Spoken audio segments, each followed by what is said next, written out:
Hi అండి. మా సాయి హైదరాబాద్ నుంచి వచ్చాడు. నాకు వాడు పెట్టిన సాంబార్ అంటే చాలా ఇష్టం. ఆయిల్ వేస్తున్నాడు.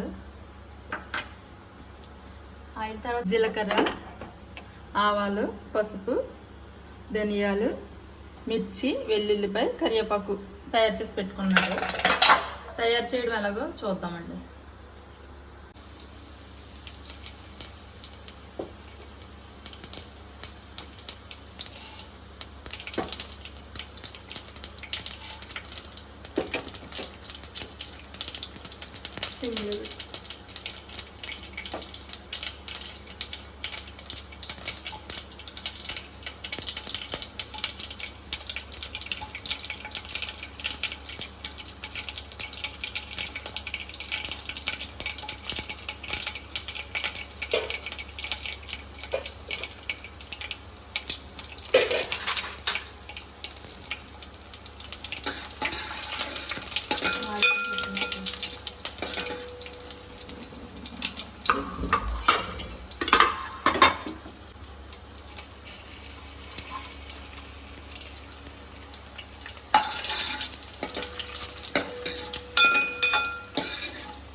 ఇవన్నీ బాగా వేగిన తర్వాత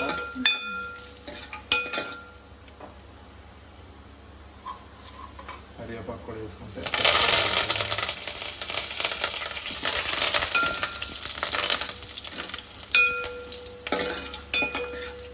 కరివేపాకు కూడా వేగిన తర్వాత ముందుగా కోసి పెట్టుకున్న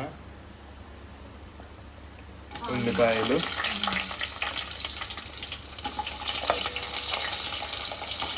టమాటాలు, పచ్చిమిరపకాయలు 3 వేసుకోవాలి.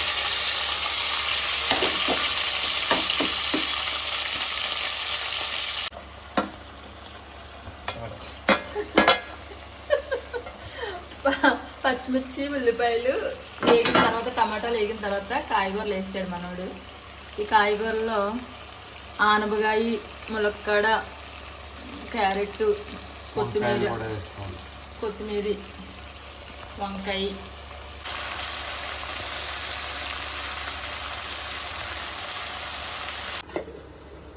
2 నిమిషాల తర్వాత మూత తీసి బాగా కలుపుకోవాలి. ఇలా కాయగూరలన్నీ 1/2% మగ్గిపోయిన తర్వాత అప్పుడు ముందుగా ఒక 100 గ్రాములు కుక్కర్లో ఉడకబెట్టిన కందిపప్పు వేసుకోవాలి.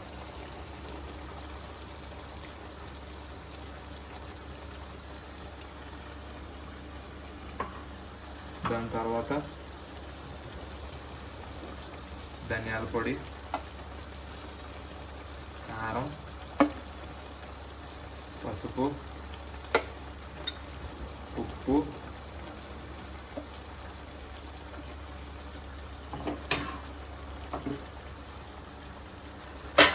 వేసుకొని మొత్తం ముక్కలకు అన్నట్లుగా పట్టేలాగా బాగా కలుపుకోవాలి.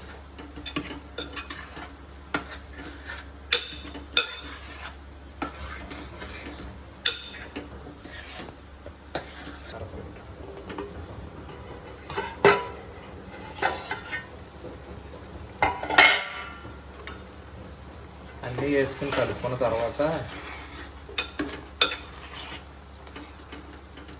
ముందుగా నానబెట్టుకున్న చింతపండు రసం వేసుకోవాలి. వేసుకుని బాగా కలుపుకోవాలి.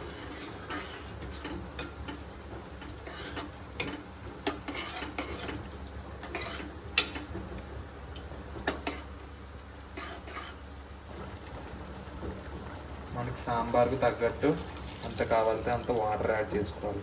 మరీ పలచగా ఉండకూడదు, అలానే మరీ గట్టిగా ఉండకూడదు. ఎవరైనా సాంబార్ పలసగా చేసుకోవాలి అనుకుంటే నీళ్ళు ఎక్కువ పడతాయి. చిక్కగా అంటే కొద్దిగా తగ్గించేసుకోవాలి వాటర్. మరీ ఎక్కువగా చిక్కగా కాకుండా, మరీ అంత పలసగా కాకుండా మీడియంగా ఉంటే సాంబార్ సూపర్ ఉంటుంది అన్నమాట. ఓకే.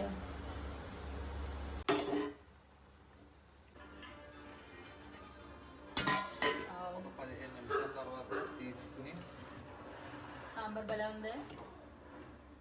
టేస్ట్ చూసుకోవాలి, అన్నీ సరిపోయినాయి లేదో చూసుకుంటే అన్నీ సరిపోయినాయని పర్ఫెక్ట్గా వచ్చింది.